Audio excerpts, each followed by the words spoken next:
Hello, dear Sangha. Happy Sunday, World Beat Sangha. Happy Sunday. As always, let's start by just giving ourselves a chance to actually arrive. I like just saying those words out loud. I like just giving myself that reminder. Because it's kind of a question, isn't it? Am I here yet? Have I arrived? And that also asks the question, where am I? If I have arrived, where have I arrived to? And in our practice, we want the answer to have I arrived to be yes, I have, or at least yes, I am arriving.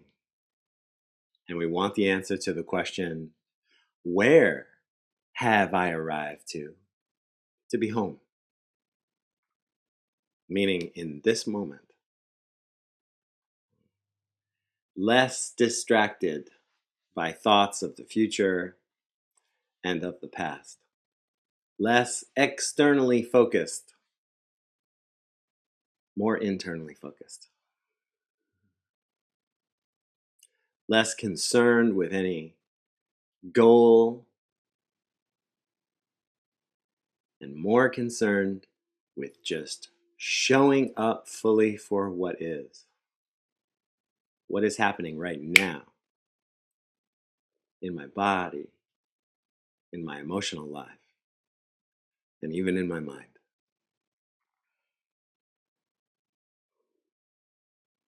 When we take a seat, as we are doing now, or lie down, or stand, or walk slowly, but when we take an intentional posture with our body, we're doing it to help ourselves just to remember that this moment is not about doing anything. This moment, this hour is for being. We are training in being real human beings.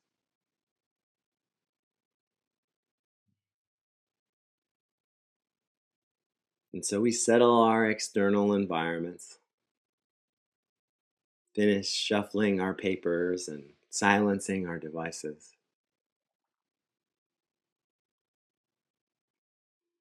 And then we turn our attention to the body. Am I sitting? Am I standing? Am I lying down?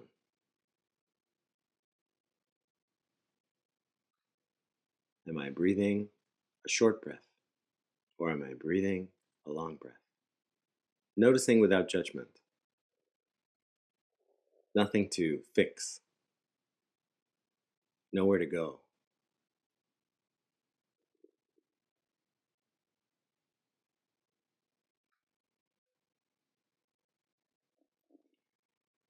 And just like you don't notice how dusty the room is until you start to clean it, so we might feel a bit stirred up and agitated as we allow ourselves to settle. It might be in these minutes that you get to see how upset you still are about something from yesterday, or how full and fast your mind is going. Smile at this.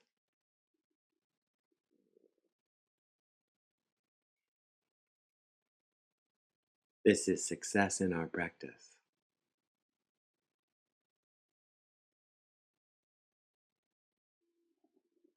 This period of meditation will be silent. It'll be 5 minutes long. We'll start with 3 sounds of the bell and end with 2 sounds of the bell. Enjoy your breathing. Be gentle with yourself. Keep coming home again and again and again.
Thank you, Sangha. Mm. Feel free to stretch out and unwind. Massage yourself.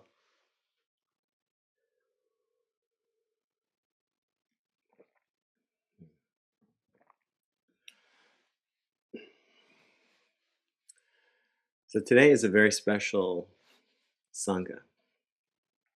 Today we're going to focus on a foundational teaching in the Plum Village tradition, as the school of Thich Nhat Hanh is often called, because the home monastery in southwest France is called Plum Village, the Plum Village Monastery. It's something that the Sangha hasn't really been focusing on lately, and I'm excited to bring it back. It's the Five Mindfulness Trainings. So first, let me just explain, for those of you who don't know, what they are. In fact, here I have a link for later where you can go read them all. I just threw it in the chat. So the Five Mindfulness Trainings are our teacher, the Zen Master Thich Nhat Hanh's modernization, reworking, and modernizing of the five ancient moral precepts in Buddhism. So thousands of years ago, Buddhism had its own moral code, just like every religion does, just like Christianity has the Ten Commandments. And they're all, if you look at them, as I have, if you look at the different religions and how they do that, they're all very similar. They're all very similar. The Buddhist ones are, don't kill, don't steal, don't lie, this kind of thing. But there's a very important difference. There's a very important difference. The moral precepts of Buddhism, now modernized in 5 paragraphs instead of 5 sentences, that we call in our tradition the 5 mindfulness trainings. These 5 paragraphs, I have them right here. These 5 paragraphs are not rules. They can't be, quote unquote, broken. There is no judge who's observing whether or not we follow them. There is no punishment for not living up to the letter of each of them. In fact, in order to become a member of this school, if you will, like to receive the 5 mindfulness trainings, to commit to practicing them, and to get a name, a practice name, as is done in our tradition in a very formal ceremony, you don't even have to commit to practicing all 5 of them. You can just say, you can look at the 5 and be like, oh, number 2, yeah, I need to work on that. And then commit in this beautiful ceremony that happens a couple times a year at the monasteries in our tradition, to commit to the second mindfulness training. So you see, there's a lot more space around them. There's a lot more space around them. Let me read to you the paragraph that introduces the trainings in our text, in our chanting book. So this is Thich Nhat Hanh's words about what the 5 mindfulness trainings are. The 5 mindfulness trainings represent the Buddhist vision for a global spirituality and ethic.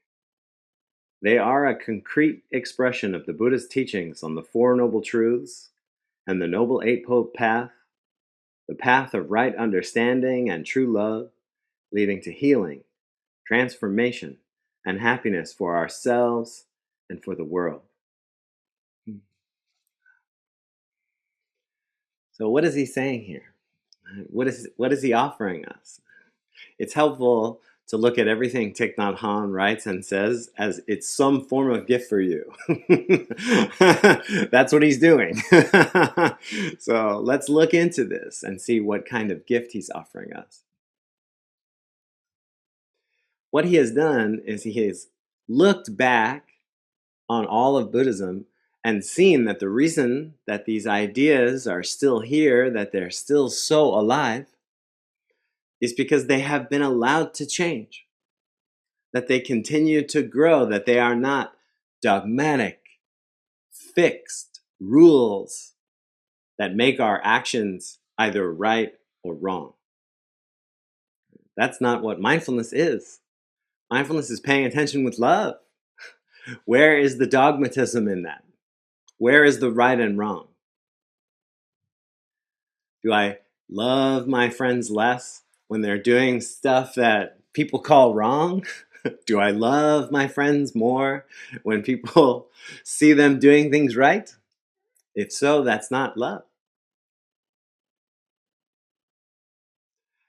So as we undertake the training, which we'll be doing now on the last Sunday of every month, of looking into these 5 perspectives for living our lives in a moral way, very different from 5 rules to follow. I want us to keep that very open mind. This is a modernization of something very ancient, but it still cannot be completely alive. It can only be completely alive in our practice. It's still just words on a piece of paper. We have to remember that. We have to remember that.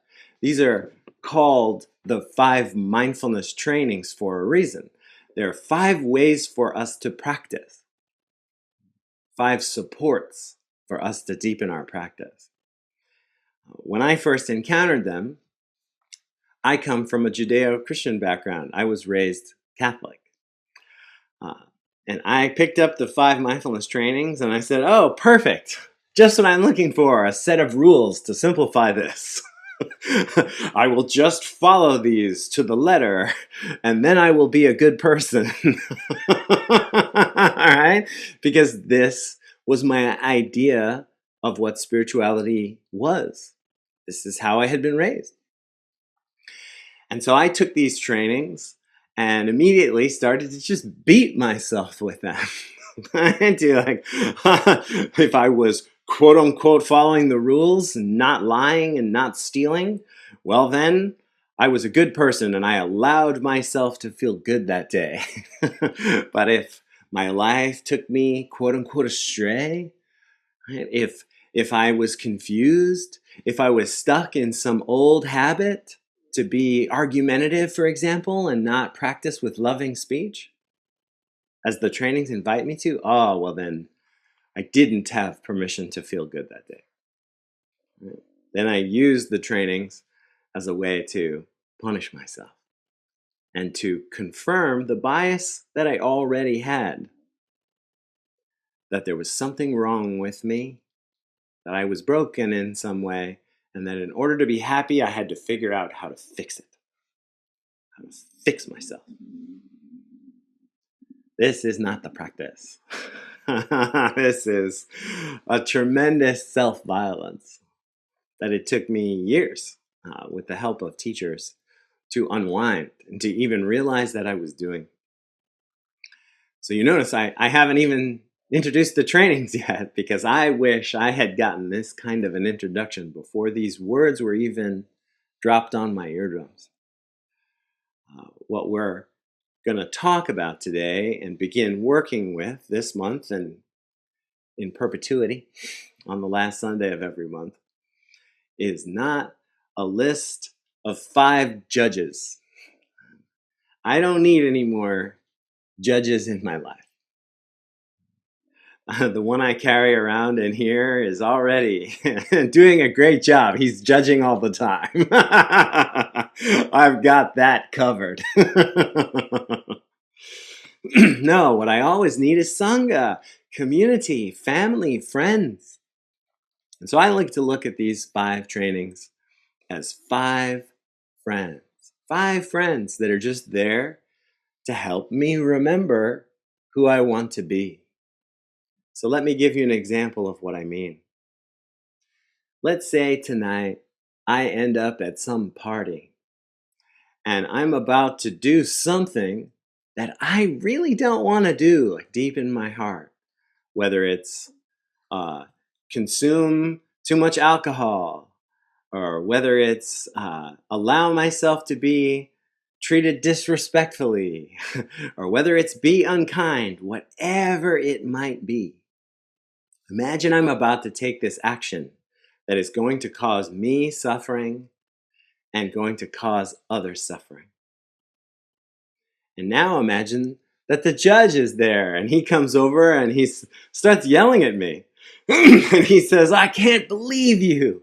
You're going to do this again? You said you weren't going to do this anymore. If you do that again, I'm not going to be your friend. If you do that again, you're a bad person. Wow.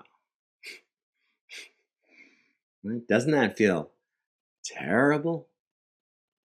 It's hard for me to even imagine having an experience like that. If someone talked to me like that, I would not consider them my friend. But now, let's replace the judge with one of the 5 mindfulness trainings, with one of our 5 friends in the practice. Same scenario, I'm about to take some unskillful action that I have spoken about in the past and I have a desire to stop doing. My friend notices and they come over and they put their arm around me and they speak to me like this. Hey, buddy.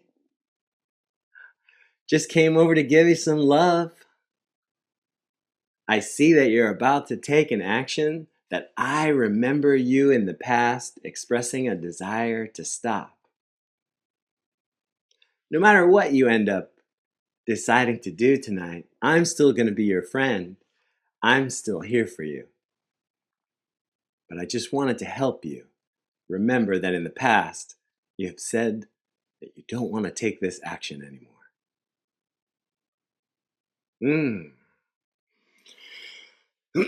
I have a whole different feeling in my body right now after saying those last few sentences. I'm relaxing. I feel safe. Which Dave is more likely to go against his old habit?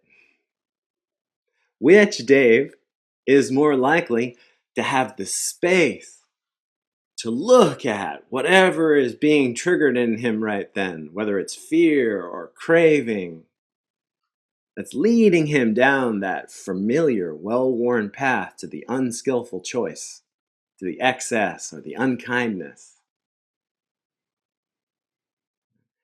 That takes time. It takes space. It takes having practiced when the stakes aren't so high, by ourselves, reflecting on who we are and what we really care about.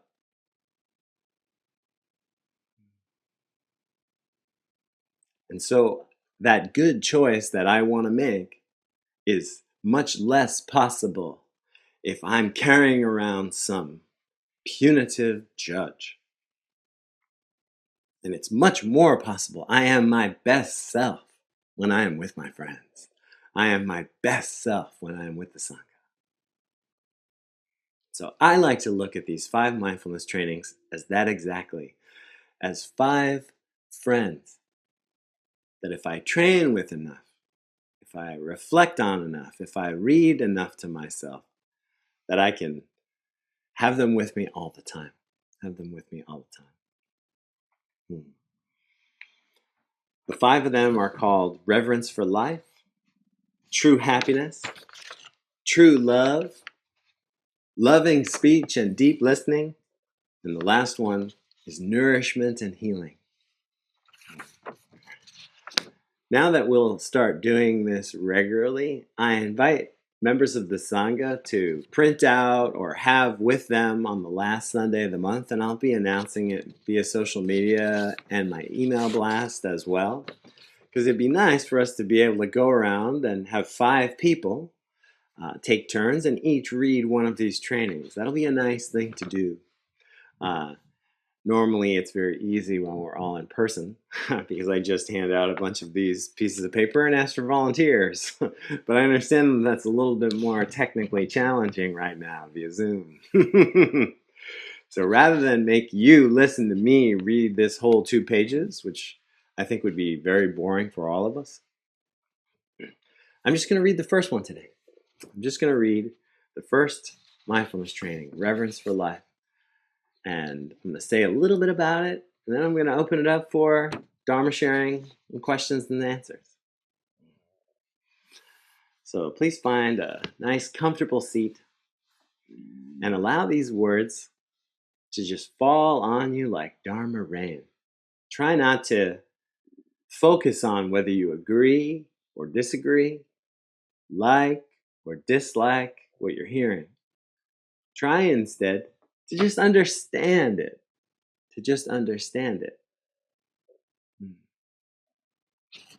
The first mindfulness training, Reverence for Life.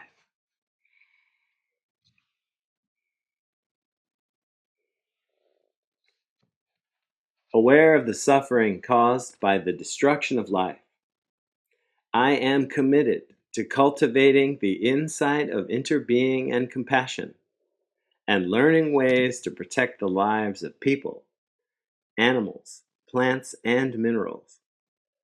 I am determined not to kill, not to let others kill, and not to support any act of killing in the world, in my thinking, or in my way of life. Seeing that harmful actions arise from anger, fear, greed, and intolerance, which in turn come from dualistic and discriminative thinking, I will cultivate openness, non-discrimination, and non-attachment to views in order to transform violence, fanaticism, and dogmatism in myself and in the world.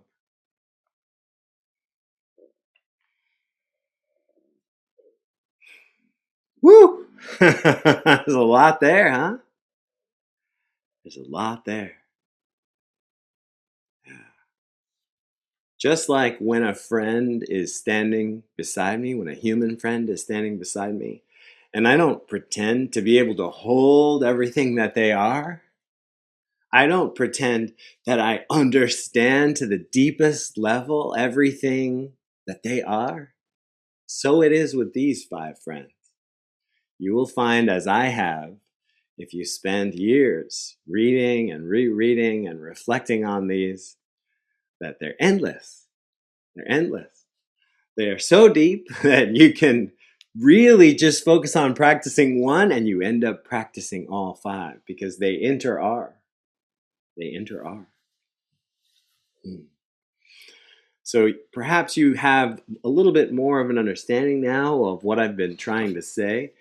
Perhaps you can hear how this is not a commandment like thou shalt not kill, but instead, as all 5 of the trainings do, it begins with the words, aware of the suffering. Aware of the suffering caused by the destruction of life. This is at the root of how our mindfulness practice works. We don't hear something and then believe it. We don't read something and then say, well, because it was in this book, it's true. No. We practice. We practice. We inform our practice with these modern teachings and ancient ones. But then at the end of the day, the rubber must meet the road. We have to practice an awareness of the suffering caused by the destruction of life in our own lives. And then we start to see, oh, wow, that's really harmful. What can I do to not be a part of that? What can I do to help other people not be a part of that? What can I do to diminish that in the world? But we don't take these actions and live our lives in these beautiful and peaceful ways because of some words in a book. We do it because we are training ourselves every single day to be aware. And part of that awareness is an awareness of suffering. More aware, because it takes strength and practice to be aware of the suffering in the world. Reading the news sometimes to me feels like I'm getting punched in the face. I'm like, I want to close this tab. It hurts. But over time, we cultivate this strength, this compassion, and equanimity by practicing paying attention with love all the time, when it's easy, when we're doing the dishes, when we're driving by ourselves in the car, when the stakes are low. And that, bit by bit by bit, over long periods of time, decades, gives us the capacity to be able to face what's really happening. Because what's really happening is a horror show. The world is on fire. There's war, torture, and enslavement happening all around us right now.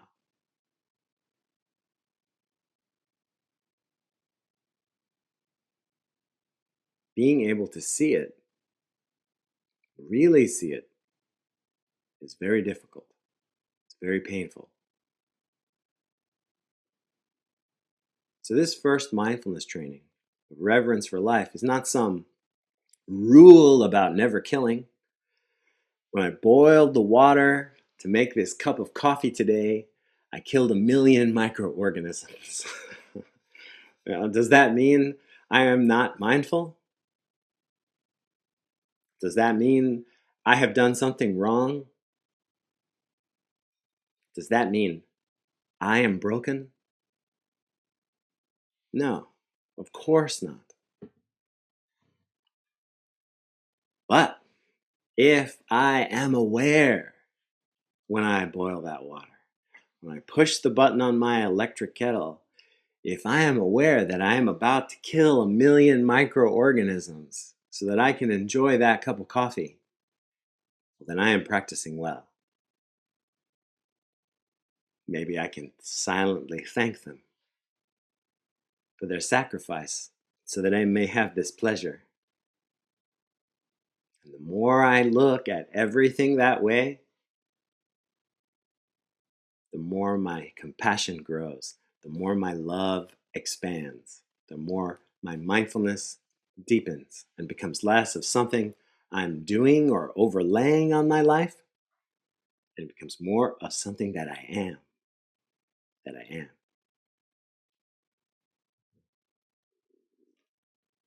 I cannot act like a good person. I have to become one. And it takes time. And it takes time.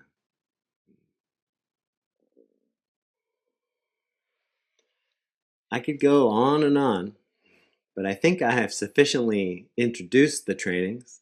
And now I would like to hear from any of you, whether it's someone out there who's been practicing with the 5 mindfulness trainings for 20 years and would like to talk about how it has helped in your life, or whether you're hearing about them for the very first time today and have some questions. So that's what we'll shift to now.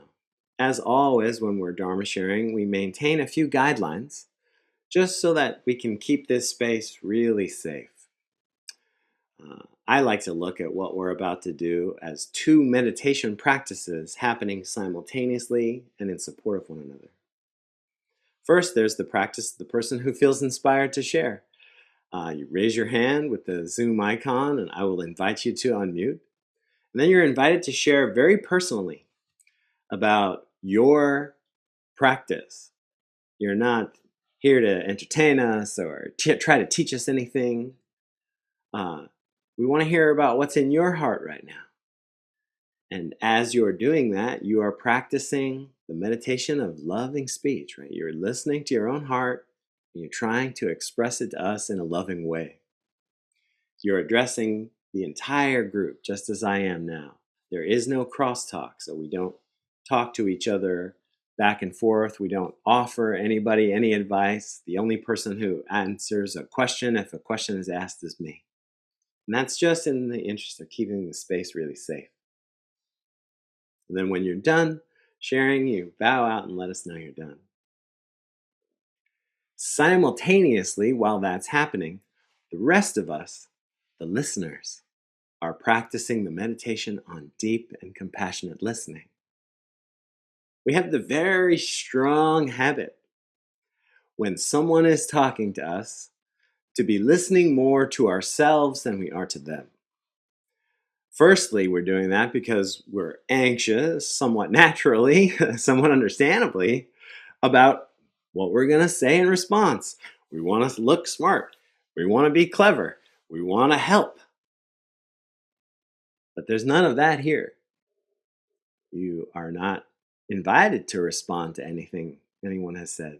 So you can let that thinking go right out of the gate. You can let that thinking go.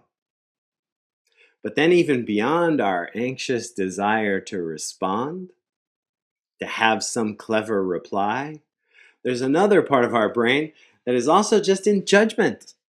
It is not really listening to what the person is saying, but instead is liking it, is agreeing or disagreeing, right? Is thinking of its own corollary stories. Like, oh yeah, something like that happened to me one time.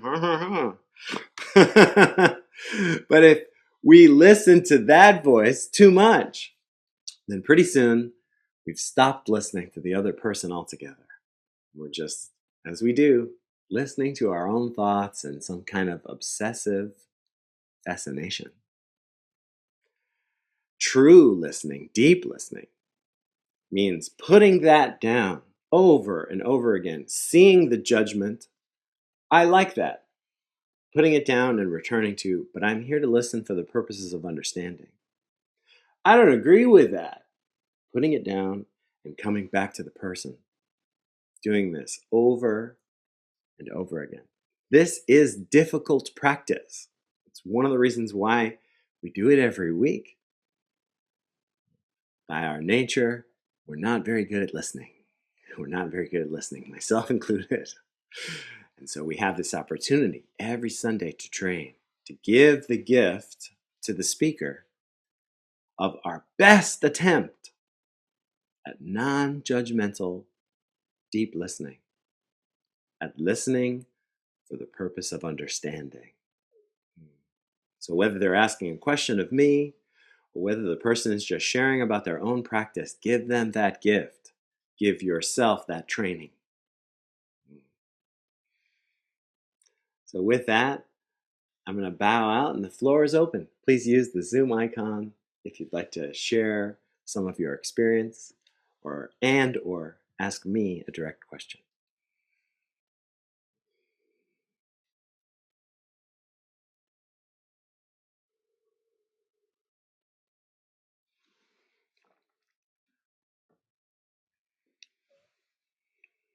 I have a hand.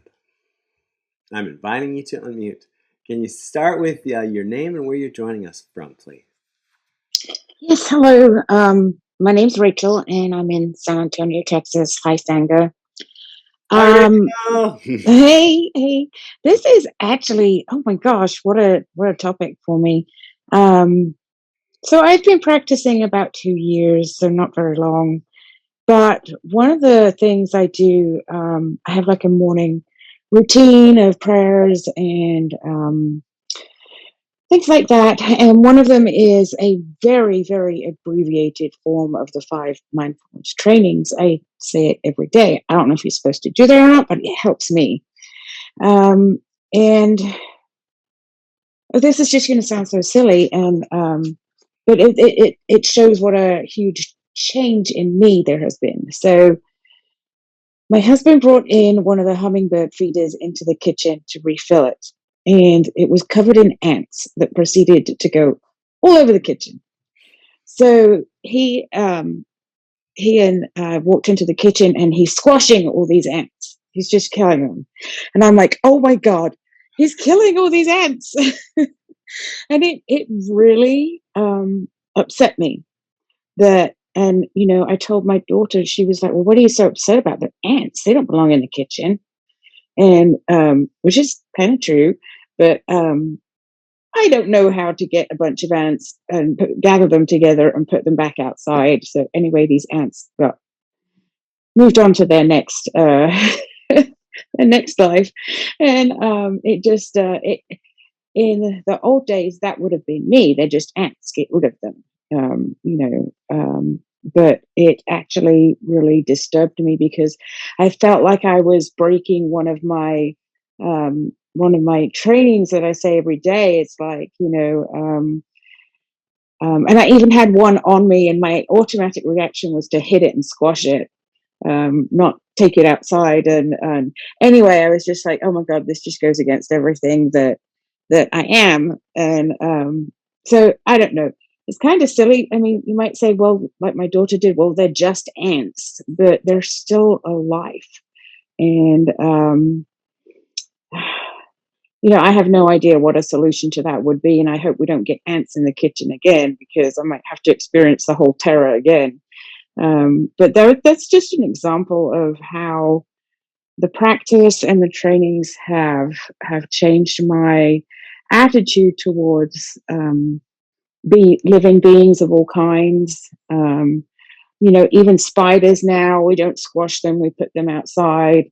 We'll try to. Sometimes my husband just steps on them, and I'm the same thing. I'm like, oh my God, you just killed a spider, and so it's really, I don't know. It's kind of, to me, it sounds kind of silly, but at the same time, this is a really big deal for me, because it's like I said, it goes against everything that I want to be. Um, so I just thought that I would share that with you guys, as just an example of how the practice has changed, or has changed me, and continues to change me every day. And I don't know, those poor ants. I know.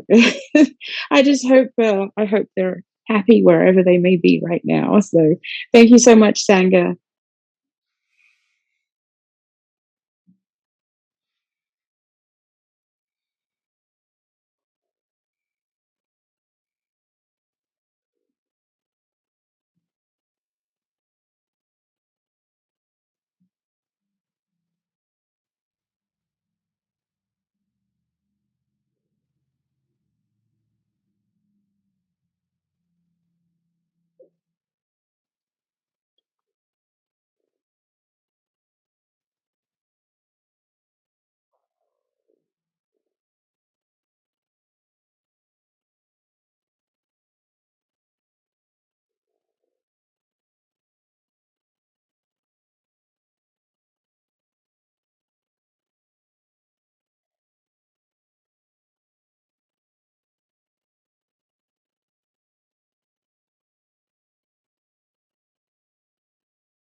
Dear Thai, dear Sangha, I just want to share my mind with you right now. This is what I was thinking in that silence. The first thing I was thinking was, this is so nice. How nice to be together with nothing to do. And part of me wanted to just sit there until we reach the end of the hour.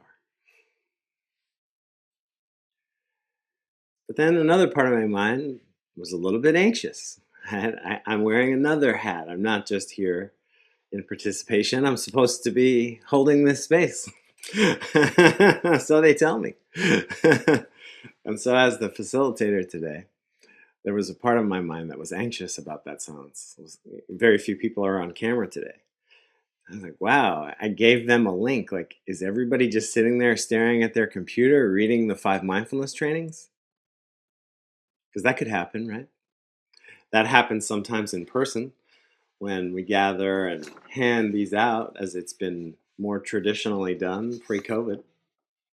And you have to remind people like, hey, we're not here to sit here and read together. Please put that down. Which is partly why we read them all out loud more traditionally, once a month. So I had that thought. I wondered, like, oh, are all these people that I can't see just sitting and reading? Because that's not my aspiration for this time. And then I thought, like, well, maybe people just don't have a lot to say. You didn't ask a very specific question. I recognize that too, that the idea of what the whole of the 5 mindfulness trainings are, right? An ethic that's designed in such a way that's designed to be held so softly that it can be held by someone who's practicing any faith or creed or religious tradition. The idea here is that the 5 friends of the 5 mindfulness trainings can be brought along by Sufis and Muslims and Christians and Jews, that it doesn't matter. That whatever you are aspiring to be aware of suffering and therefore act in a way that diminishes it, to be aware of suffering and therefore act in a way that diminishes it, can be supported by these trainings. And it's a big thing. So that I just wanted to share that my mind went through that circle, and then it came back to like, oh, the silence is okay. The silence is okay. This is a big enough thing that it might be nice to sit for 15 minutes in silence with it. But I was too anxious not to say anything. So with that, again, the floor is open.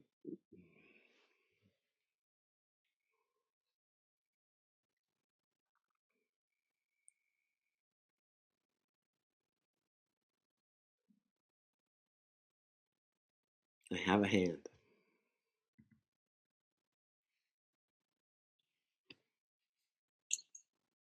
Hey, Dave. Hello, Sangha. It's Brian from Reno Valley, California.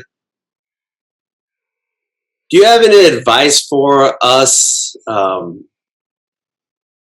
as you're able to be more aware of the suffering that's occurring, with your neighbor all the way to war in another country, and you start feeling that suffering all the time? Do you have advice for that?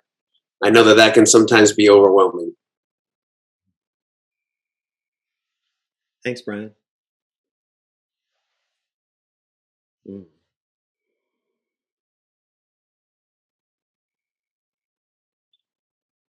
The first thing I'll say is that if we're talking about the suffering in the world, like if we're really talking about the suffering from, the bacteria that I killed when I boiled the water for this coffee, all the way to the wars and violence happening all over the world right now, if we're talking about suffering on that scale, then the first thing I'll say is I don't find it helpful to talk about if I will become overwhelmed by it. It's just a matter of when. I am going to be overwhelmed by that. I do not have the capacity to hold all of that. So if I have the desire to traffic in it, which I do, I'm going to touch overwhelm. So I like to just start there. Just like if I would cause myself a lot of suffering if I was standing next to a pool and saying to myself, I'm going to get in this and see if I get wet.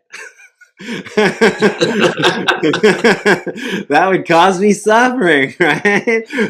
Because there'd be some part of me that would be imagining or hoping that maybe I won't get wet this time. Maybe it's okay that my cell phone is still in my swimming trunk pocket. So we're going to get wet. We're going to get wet. We're going to get overwhelmed when we take our practice to this place. When I got the talk for the very first time about the 5 mindfulness trainings, it was from a very senior nun in our tradition, Sister Annabelle Laity. And she's one of Thai's right hands. And this question was asked of her that day. This was my very first time at a monastery in Thich Nhat Hanh tradition. I'll never forget the talk. It was unbelievable. Unbelievable. And somebody raised their hand and asked a very similar question, like, I want to stay in touch with suffering. All the trainings start with the words, all 5 of them start with the words, aware of the suffering. I want to stay aware, but how much news should I consume? Like, how aware? And the very senior nun, Sister Annabelle, smiled and said, oh, well, I listen to at least 5 minutes of news every month.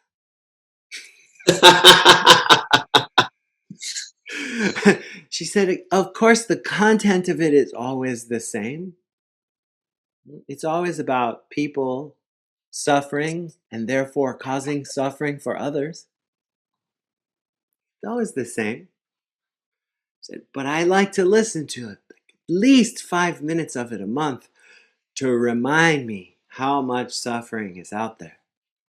Because I live here at this monastery, and some elements of that are present here, but a lot of them are not. No one is at war here, for example. There's no violence here. There's no hunger here. And this really struck me. I'm like, wow, because what was she saying? She was reminding me not to get lost, reminding us not to get lost in the details of it. It's like when Russia invaded Ukraine. And I had a lot of students, including here at the Sangha one Sunday shortly after that conflict began, express so much despair and so much upset about this new horror. What are we going to do? And I'm addicted to it. I'm reading about it all day. I'm following the war. And the question was asked, like, well, how can we manage this? How should we hold this? And my answer was, and remains, like, well, the day before Russia invaded Ukraine, the whole world was at war. The day before Russia invaded Ukraine, our own country was killing, torturing, and imprisoning people all over the world with extreme violence right now. Our country, not Russia, not Ukraine, the United States, for those of us that are Americans on the call. So, rather than getting myself all worked up about Ukraine on this new thing, I tried to use it like those 5 minutes that Sister Annabelle was referring to. And I try to remind myself, like, oh yeah, this is a very good reminder that this is happening all the time. That this is the world we live in. And how do I want to be a part of the solution? How am I living my life right now? In what I read, what I say, what I think, who I spend time with, what I eat, where I buy things. All of these things that I'm doing with my body and my feelings and my speech and my mind are creating this world. There is no environment outside of me. I am it. We are it. So if I want the world to be different than that, which I do, right? I don't want there to be a war anywhere. I don't want people to be killing each other in violence anywhere. I don't want people to be speaking unkindly and calling each other names. So how do I practice with that? Peace in oneself, peace in the world. I am very clear that I only have this tiny bit of energy that I can give externally to that. And it can look however you like it to look, in activism, in voting, in charitable work, in grassroots community organization for a specific cause. There's a million things we can quote unquote do. But none of them will be powerful. None of those actions will be effective if I'm not home taking care of myself so that I am in peace, so that I am being peace in the world.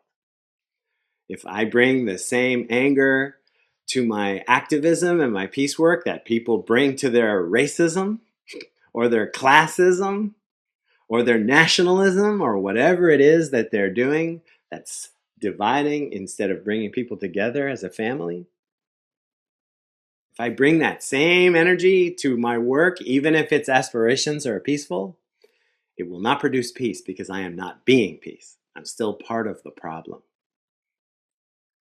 And so that's a long-winded way to say that I try to ingest the news in that way, not to get wrapped up in the details of it. I can't even be sure that the details are true. I know that the people telling the story are often incentivized to lie. I know the people recording that story and transmitting it to me through the media are often incentivized to lie. I can't even trust the information I have. So what's the point in getting wrapped up around the details of it? Rather, I use it as that reminder, like, there's tremendous suffering in the world and therefore in my heart. There's tremendous suffering on this planet and therefore in my life and my actions. What can I do right here, right now? That's how I practice with that, Brian. Thanks for that question. Well, let me grab some text for the chat. That's all the time we have for sharing today. Technology. Look at that. It just says, please visit my website. Don't forget that I make YouTube videos. The Sangha is run by donation. There's a bunch of ways that you can donate once or become a patron and get access to recordings of these Sanghas. So if you can't be here at this time every Sunday, you can watch the Sangha and practice along with us via recording by becoming my patron, which is kind of a membership website. And don't forget that we're now meeting in person at the World Beat Cultural Center on the second Sunday of every month in Balboa Park, San Diego, from 10 to 11:30 a.m. The next one is Sunday, June 12th. So if you're within a stone's throw of San Diego, please come and join us. Please come and join us. And that will be available via Zoom as well. So those are my announcements. The last thing I'll say before I close the call is go to that link and take a look at the 5 Mindfulness Trainings. If you have never read them, I invite you to do that. And next month, we'll arrange so that they'll all be read on the last Sunday of the month when we go through them again. But take a look at them and see what they bring up for you. That's a great place to start. Like, basically I'm saying, like, hey, I got these 5 friends. I want you to meet them. Like, step into this room and meet my 5 friends. And you might not like them. I don't know. But I invite you to meet them. Our teacher has invited us to meet them and to spend some time with them. Has offered us the friendship of these 5 trainings. Thank you so much, Sangha. Enjoy the rest of this beautiful day.